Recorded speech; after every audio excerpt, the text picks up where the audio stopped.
Friends very good morning and welcome to Studygram portal. इस video में हम लोग BPSC previous year question paper को देख रहे हैं जो कि घटना चक्र का पूर्वावलोकन है। इससे पहले हम लोगों ने बायोलॉजी देखा हुआ है, पूरा फिजिक्स देख चुके हैं। अब हम लोग केमिस्ट्री यानी रसायन विज्ञान के क्वेश्चन को देखेंगे। इसमें लगभग 88 या 89 क्वेश्चन आए हुए हैं और इनको हम पूरे को एक साथ देखेंगे और चांसेस हैं कि इससे एक या दो क्वेश्चन तो हमें रिपीट मिल जाएगा। तो अगर 1 घंटा देकर हमें 2 क्वेश्चन मिल जाता है तो काफ़ी इंपॉर्टेंट होता है। तो आइए बिना देरी किए हुए हम लोग देखते हैं रसायन विज्ञान का पहला क्वेश्चन, जो कि बीपीएससी 65 बीपीएससी 2019 में आया हुआ है। निम्नलिखित में से कौन सा एक तत्व नहीं है? तो कह रहा है कि धातु, अधातु, उपधातु। तो धातु, अधातु और उपधातु जो कि पीरियाडिक टेबल में दिए जाते हैं, यह एक तत्व होते हैं। यानी जितने भी पीरियाडिक टेबल में दिए गए हैं वह यानी आवर्त सारणी में यह सारे तत्व होते हैं। लेकिन गैस क्या होता है? यह तत्वों का मिश्रण होता है। यानी जितने तत्व होते हैं, खास करके जो गैसीय तत्व हैं उनका मिश्रण होता है, इन्हें हम गैस कहते हैं। आधुनिक रसायन शास्त्र का जनक किसे कहते हैं? तो लेवोसियर जो हैं, लेवोसियर को आधुनिक रसायन शास्त्र का जनक कहा जाता है। थर्ड क्वेश्चन, एक तत्व में इलेक्ट्रॉनों और न्यूट्रॉनों की संख्या क्रमशः 18 और 20 है। इस तत्व का द्रव्यमान संख्या बताइए। तो इसमें क्या दिया हो? द्रव्यमान संख्या मतलब इक्वल टू होता है प्रोटॉन प्लस न्यूट्रॉनों की संख्या, यह द्रव्यमान संख्या होता है। जबकि इलेक्ट्रॉन और प्रोटॉन इक्वल होते हैं। तो इस तरह से कह रहा है कि इलेक्ट्रॉन और न्यूट्रॉन दिया हुआ है तो हमें प्रोटॉन की संख्या जाननी है। तो इलेक्ट्रॉन और प्रोटॉन इक्वल होते हैं। इस तरह से जो इलेक्ट्रॉन की संख्या है और न्यूट्रॉन की संख्या, उसको अगर हम जोड़ दें तो परमाणु भार या द्रव्यमान संख्या आ जाएगा। तो इस तरह से इसका आंसर हो जाएगा 38। निम्न में से किसका पीएच मान 7 है? इसमें दिया हुआ शुद्ध पानी, उदासीन विलयन और क्या ऑप्शन है? क्षारीय विलयन, अम्लीय विलयन। तो जो पीएच होता है, पीएच स्केल होता है, वह 0 से लेकर वह 14 तक होता है। यानी जब हम 0 से 7 तक जाते हैं तो एसिडिटी धीरे धीरे कम होती जाती है। यानी 7 जो होता है वह उदासीन होता है। 7 के नीचे जब जाएंगे तो वह एसिडिक विलयन होगा। 7 के ऊपर जब पीएच होता है यानी 14 तक तो वह बेसिक होगा। तो इस तरह कह रहा है कि उदासीन विलयन कौन सा होगा? तो जो क्षारीय विलयन है उदासीन नहीं होगा क्योंकि पीएच उसका 7 होना चाहिए। अम्लीय विलयन ऑब्वियस सी बात है नहीं होगा। और शुद्ध पानी का भी दिया गया है और उदासीन। तो इस तरह से उदासीन विलयन का मान लगभग 7 होता है और शुद्ध जल को उदासीन माना जाता है। इस तरह से जो है इसका उत्तर 1 से ज्यादा होगा, यानी ई इसका उत्तर होगा। क्योंकि शुद्ध जल और उदासीन जल, उदासीन विलयन दोनों का पीएच मान 7 हो जाएगा। पानी का पीएच मान कितना होता है? तो पानी का पीएच मान 7 माना जाता है और पानी को उदासीन माना जाता है, न तो एसिडिक और न तो बेसिक, अगर शुद्ध जल है तो। ब्रोमीन कैसी होती है? तो ब्रोमीन जो होती है वह एक लाल रंग की लिक्विड होती है, बाकी सारे गैस होते हैं। क्लोरीन लिक्विड होती है, bromine, iodine, fluorine, chlorine, bromine, iodine. तो इसमें से जो ब्रोमीन होती है वो रेड कलर की एक होती है। इसका जो परमाणु क्रमांक होता है यह 35 होता है। पूछा जा सकता है परमाणु क्रमांक। और यह वाष्पशील द्रव है, यानी इसको अगर हम रखें तो यह वाष्पित हो जाएगा और हैलोजन वर्ग में आता है। वेल्डिंग में प्रयोग होने वाली गैसें कौन कौन सी हैं? तो वेल्डिंग में देखिए, जब भी किसी चीज को जलाना होता है तो वहां ऑक्सीजन निश्चित रूप से बहुत जरूरी होती है। तो यहाँ पे डी को तो हटा ही दीजिए। अब कर ऑक्सीजन तीनों में है तो वेल्डिंग में कौन सी गैस प्रयोग होती है? तो वेल्डिंग में ऑक्सीजन और एसिटिलीन गैस प्रयोग में लाई जाती है। गैल्वेनाइज लोहे के पाइप पर किस चीज की परत होती है? तो यह जस्ते की परत चढ़ाई जाती है। जो गैल्वेनाइज यानी जो लोहा होता है, यानी पोल वगैरह लोहे का, अगर हम देखें टेलीफोन के जो पहले पोल होते थे व्हाइट कलर के होते, अब जो हम पाइप लाते हैं, अगर लोहे का पाइप जो प्लम्बिंग के लिए लाते हैं वो भी लगभग भूरे कलर का होता है। तो उस पर जो जस्ते की एक परत चढ़ा दी जाती है जिसको गैल्वेनाइज कहते हैं। और इस परत के कारण जो लोहा होता है वो क्षरण यानी कोरोजन उसमें नहीं होता है, यानी जंग उसमें नहीं लगता है। कपड़े साफ करने में प्रयोग होने वाले डिटर्जेंट को क्या कहते हैं? तो ये सल्फोनेट होते हैं।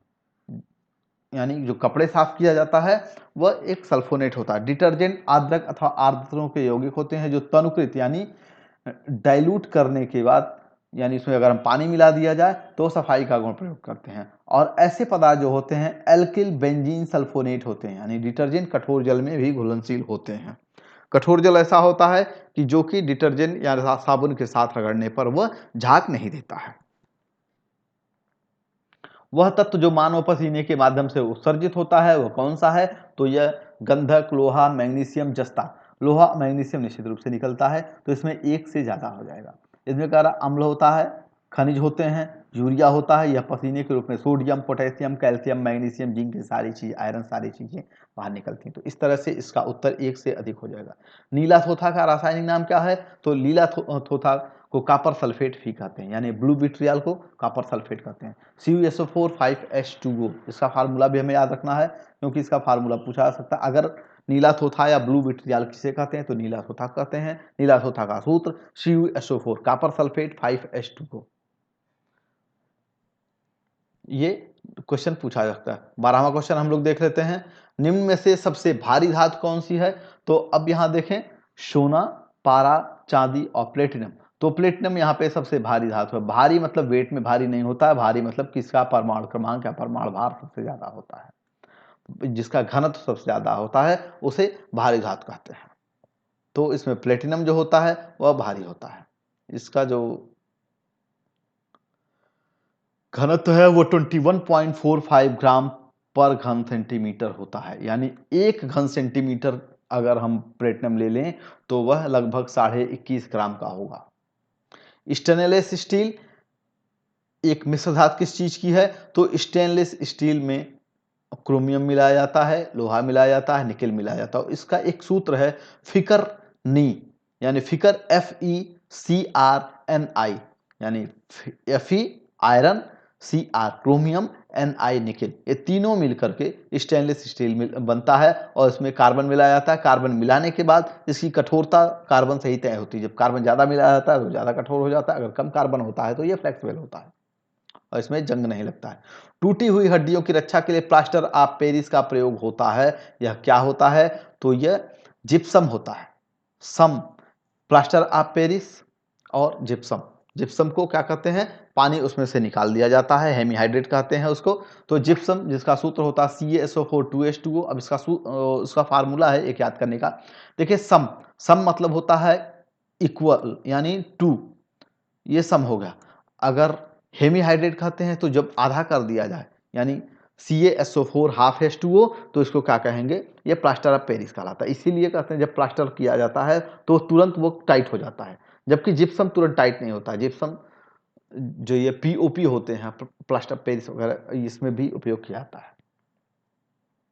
प्लास्टर ऑफ पेरिस का सूत्र क्या होता है? तो अब देखिए यहाँ पेरिस लिखा हुआ है और प्लास्टर, प्लास्टर जल्दी से सूख जाता है। जल्दी से कहा कौन सा सूखेगा? जिसमें पानी कम होगा, यानी पानी आधा ही है, या इसलिए CaSO4 हाफ H2O। अब यहाँ यही इसका सूत्र है CH2O2 और H2O, यानी इसका सूत्र होगा CaSO4 हाफ H2O, CaSO4 का whole twice H2O। Next question देख लेते हैं। एक हाइड्रोकार्बन जिसमें कार्बन के दो परमाणु द्विबंध के द्वारा जुड़े हों वह क्या कहलाता है?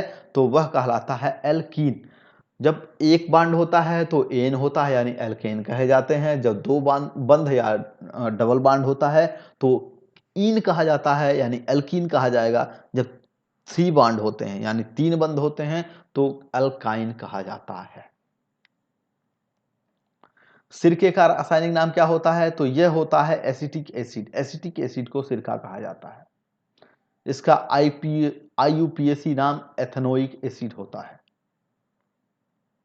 18वां क्वेश्चन, निम्न में से कौन सा अम्ल सिरके में उपयोग होता है? यही ऊपर का रिपीटेड क्वेश्चन है। तो जो एसिटिक एसिड होता है या एसिटिक अम्ल होता है वो सिरके में उपस्थित होता है।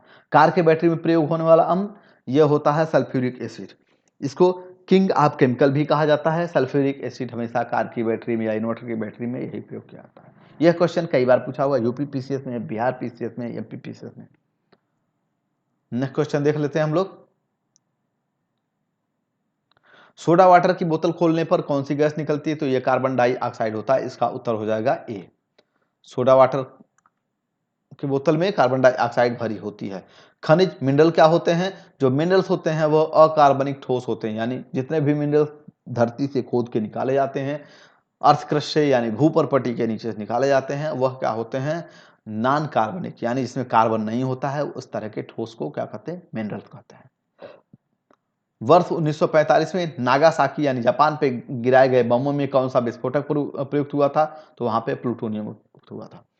9 अगस्त 1945 को फैटमैन नामक बम नागासाकी यानी हिरोशिमा और नागासाकी पे 2 बम गिराए गए थे। तो जो नागासाकी था, नागासाकी में जो प्लूटोनियम यूज हुआ था और इसका नाम जो था फैटमैन, जबकि जो हिरोशिमा पे गिराया गया था उसका नाम था लिटिल बॉय और उसमें यूरेनियम का उपयोग हुआ था। तो हिरोशिमा में यूरेनियम, इसका नाम था Little Boy. Hero you are, अगर इसको एक ट्रिक बनाएं तो यूरे मतलब यू आर हीरो, यहां पे क्या होगा, little, you are little hero. जबकि फैटमैन नागासाकी पे गिरा हुआ था, नागा जो है वो अगर उसे देखा जाए तो नागा फैट था, इसलिए वहां पे फैटमैन। 9 अगस्त 1945 को। एक ही प्रकार का परमाणु निम्न में से किसमें मिलता है, तो जो नेचुरल एलिमेंट है यानी जो तत्व होते हैं वह एक ही प्रकार के परमाणु होते हैं, जबकि जो यौगिक होते हैं उसमें एक से ज्यादा प्रकार के तत्व मिलाए जाते हैं। सबसे अधिक क्रियाशील धातु कौन सी होती है, इसमें ऑप्शन दिया गया है सोडियम, कैल्शियम, आयरन और पोटेशियम। आयरन तो निश्चित रूप से नहीं होगा, सोडियम भी। सोडियम को अगर हम नॉर्मल एयर में रखें तो अपने आप चलने लगता है, ये भी काफी एक्टिव है। जबकि पोटेशियम होता है, पोटेशियम सबसे ज्यादा होता है, सबसे ज्यादा पोटेशियम, उसके बाद सोडियम, फिर कैल्शियम, फिर आयरन, ये इसके एक्टिविटी सीरीज होती है। अगला क्वेश्चन, वनस्पति तेल से वनस्पति घी बनाने में प्रयुक्त होने वाली गैस, यह है हाइड्रोजन। निकिल उत्प्रेरक होता है, यह आपको याद रख लेना है, हमेशा पूछा जाता है। हाइड्रोजन गैस निकिल उत्प्रेरक की उपस्थिति में जो वनस्पति तेल होता है यानी उसको वनस्पति घी में प्रयुक्त, यानी जो डालडा वगैरह हम कहते हैं वो वनस्पति घी होता है।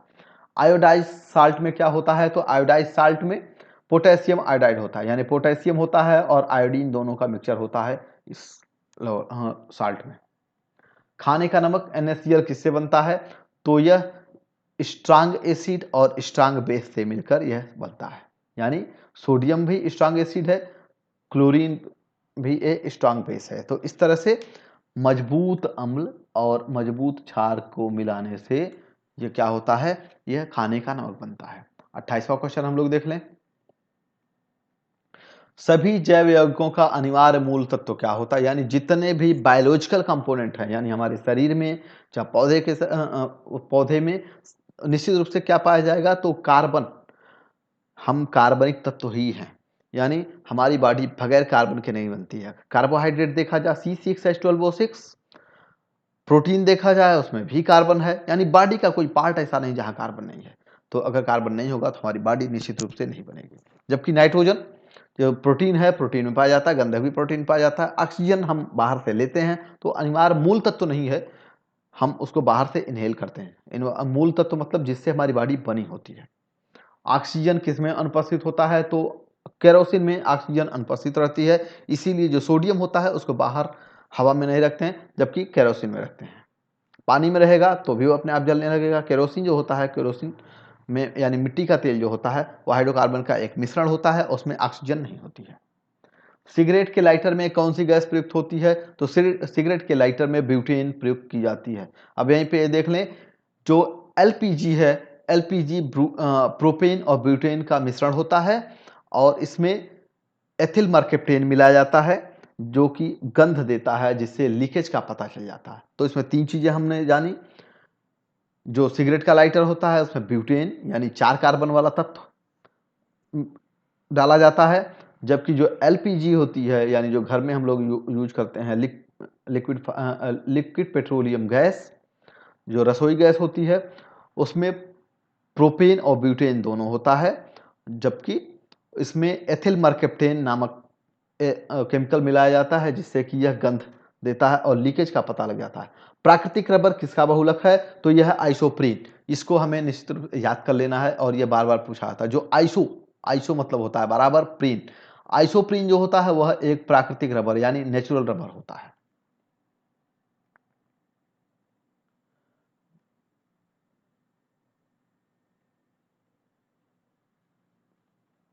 नेक्स्ट क्वेश्चन 32वां, टेफ्लॉन निम्नलिखित में से किस एक लक का बहुलक है? तो जो टेफ्लॉन होता है वो टेट्राफ्लोरोएथिलीन का एक बहुलक होता है। यह भी हमें ऐसे याद कर लेना है क्योंकि इसमें कुछ और PTFE पॉली टेट्राफ्लोरोएथिलीन को हम टेफ्लॉन कहते हैं। जो नॉन स्टिक कुकर होते हैं, नॉन स्टिक कढ़ाइयाँ होती हैं, उसमें ये टेफ्लॉन लगाया जाता है नॉन स्टिक। बैकेलाइट निम्नलिखित के संघनन से बनता है। तो जो बैकेलाइट होता है फिनाल और फार्मेल्डिहाइड के मिलाने से बनता है।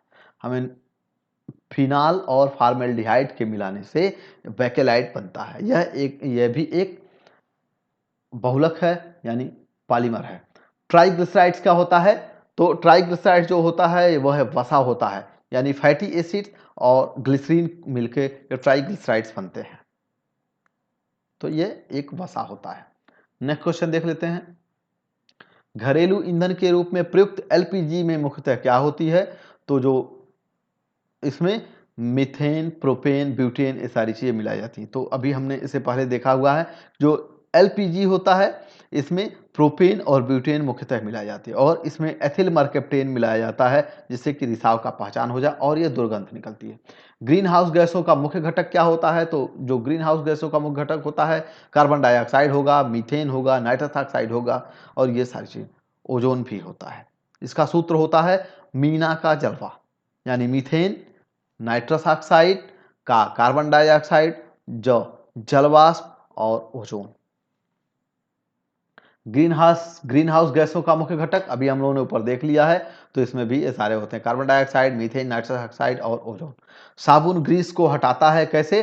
तो साबुन जो होता है इमल्सिफिकेशन यानी पायसीकरण के द्वारा जब हम कहीं साबुन लगाते हैं तो वो पायस बना लेता है, एक लेयर बना लेता है, उसी में घोल के जो वहाँ पे ग्रीस होता है उसको बाहर कर देता है। हम लोग 39 क्वेश्चन देख लेते हैं। यह इस तरह क्वेश्चन काफी आसान होते हैं। अगर हम इसमें एक या दो जानते हैं तो भी हम इस क्वेश्चन को आराम से कर सकते हैं। इसमें एक सूची 1 दी हुई है, सूची 2 दी हुई है, एक पदार्थ है, इसका उपयोग दिया हुआ है, इसको हमें मिलाना है और मिला के एक उत्तर जो नीचे दिया हो उसको कर लें। Neoprene, Benadryl, aspartame, freon. अब देखिए नियोप्रीन क्या होता है? यह एक कृत्रिम एस्पार्टेम जो होता है एक कृत्रिम मधुरक होता है। फ्रेयान ये नियोप्रीन जो होता है संश्लेषित रबर होता है। बेनड्रिल सिर्फ कफ सिरप होता है, यह प्रतिहिस्टामिन यानी एंटी हिस्टामिक कहते हैं इसको। तो इस तरह से इसको अगर हम मिलाएं तो आंसर आएगा सी, यानी ए का 3, बी का 4, सी का 1 और डी का 2। निम्नलिखित में से किसकी मात्रा अम्ल वर्षा में सबसे अधिक होती है? तो अम्ल वर्षा में इसमें H2SO4 सबसे ज्यादा पाया जाता है, यानी सल्फ्यूरिक एसिड सबसे ज्यादा। जो सल्फर डाइऑक्साइड होता है वह इन्वायरमेंट में हाइड्रोजन से अपक्रिया करके सल्फ्यूरिक एसिड बना लेता है, जबकि उसमें नाइट्रिक एसिड भी होती है लेकिन नाइट्रिक एसिड थोड़ी कम होती है। तो इस तरह से सल्फ्यूरिक एसिड सबसे ज्यादा अम्ल वर्षा यानी जो एसिड रेन होता है उसमें होता है। और सल्फ्यूरिक एसिड का उपयोग जो बैटरी होती है, इन्वर्टर की बैटरी या कार बैटरी, उसमें उपयोग किया जाता है। आइए हम लोग 41 क्वेश्चन देख लेते हैं। अम्ल वर्षा किस कारण से होती है? तो अम्ल वर्षा कारखानों से, कोयला जलाने से, लकड़ी जलाने से, इन सब से होती है। तो इसका उत्तर इन सबसे हो जाएगा, क्योंकि कोयला जलाने पे जो सल्फर डाइऑक्साइड निकलेगा, नाइट्रस ऑक्साइड निकलेगा, नाइट्रिक ऑक्साइड निकलेगा, कारखानों से भी वही चीज निकलती है, पेट्रोल से भी निकलती है। तो इसमें एक से अधिक विकल्प सही हो सकते हैं। शुष्क बर्फ किसे कहते हैं? तो जो ठोस कार्बन डाइऑक्साइड होता है उसे शुष्क बर्फ कहते हैं, ठोस पानी नहीं। ठोस पानी मतलब बर्फ हो जाएगा। तो यह क्या होता है? जो ठोस कार्बन डाइऑक्साइड होता है उसको शुष्क बर्फ कहते हैं। निम्नलिखित में से किसे शुष्क बर्फ कहते हैं? तो जो ठोस कार्बन डाइऑक्साइड होता है उसे ठोस बर्फ, शुष्क बर्फ, ठोस कार्बन डाइऑक्साइड। तो इस तरह से हम लोगों ने ये 45 क्वेश्चन देखे। अब बाकी के क्वेश्चन हम अगली वीडियो में देखेंगे। आपको वीडियो कैसा लगा? आशा करता हूँ वीडियो अच्छा लगा होगा। अगर वीडियो अच्छा लगा हो और बेनिफिशियल हो तो इस वीडियो को आप लाइक करें, शेयर करें और चैनल को सब्सक्राइब करें, जिससे और वीडियो आपको मिलते रहें। और अगला वीडियो हम तुरंत नेक्स्ट डे अपलोड करेंगे। धन्यवाद।